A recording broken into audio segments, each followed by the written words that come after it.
Hello, Bachu. Let's read this question. The question says, in a YDSC bichromatic light of wavelength 400 nanometer and 560 nanometer are used, the distance between the slits is 0.1 mm and the distance between the plane of the slits and the screen is 1 meter. The minimum distance between two successive regions of complete darkness is. So, यहाँ पर जो हमारे पास की concept use होगा वो है हमारे पास Young's double slit experiment. Young's double slit experiment. Question में हमको क्या क्या डेटा गिवन है? क्वेश्चन में हमको गिवन है कि जो वेवलेंथ्स हम यूज कर रहे हैं उनकी वैल्यू है lambda 1 equals to 400 nanometre and lambda 2 equals to 560 nanometre. Distance between the slits जो कि हम रिप्रेजेंट करते हैं स्मॉल डी से, उसकी वैल्यू हमको 0.1 mm गिवन है और स्लिट्स और स्क्रीन के बीच का जो सेपरेशन है वो हमको 1 metre. So let us say that nth minima of 400 nanometer is coinciding with mth minima is coinciding with mth minima of 560 nanometer. Minima of 560 nanometre. So यहाँ पर हमारे पास जो मिनिमा का फॉर्मूला होगा वो क्या होगा? मतलब y1 इक्वल्स टू y2 होना चाहिए। मतलब 2n-1 into lambda 1 into capital D upon small d। ये है हमारे पास y1 जहाँ पे nth मिनिमा बना है। ये किसके इक्वल होगा? y2 के इक्वल। वो है हमारे पास 2m-1 into lambda 2 capital D upon this is 2D. This is divided by 2 small d. So यहाँ से कैपिटल D से कैपिटल D कैंसिल हो जाएगा, 2D से 2D कैंसिल हो जाएगा।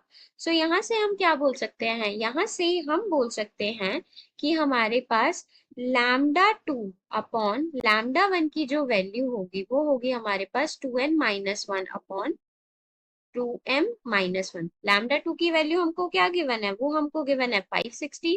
सो 560 upon 400 will be equals to 2n-1 upon 2m-1। So ये आ जाएगा हमारे पास। अगर हम इसको कट करेंगे तो it would be 28, it would be 20, मतलब इट वुड बी 7/5।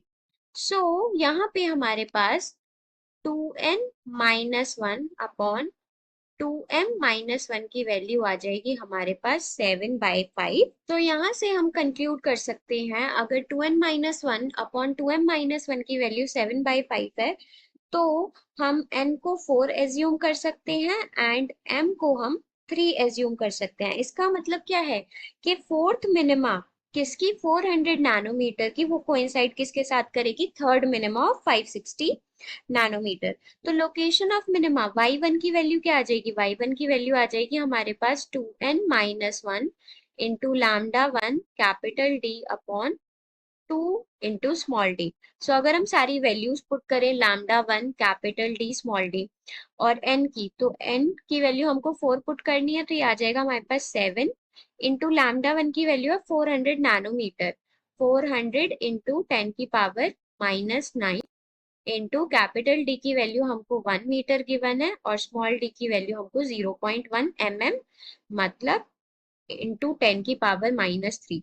सो अगर हम इसको सॉल्व करेंगे तो ये आ जाएगा हमारे पास 14 into 10 raise to power -3 metre. इसको हम क्या बोल सकते हैं? इसको हम 14 mm बोल सकते हैं। ऐसे ही हम y2 की वैल्यू कैलकुलेट कर सकते हैं।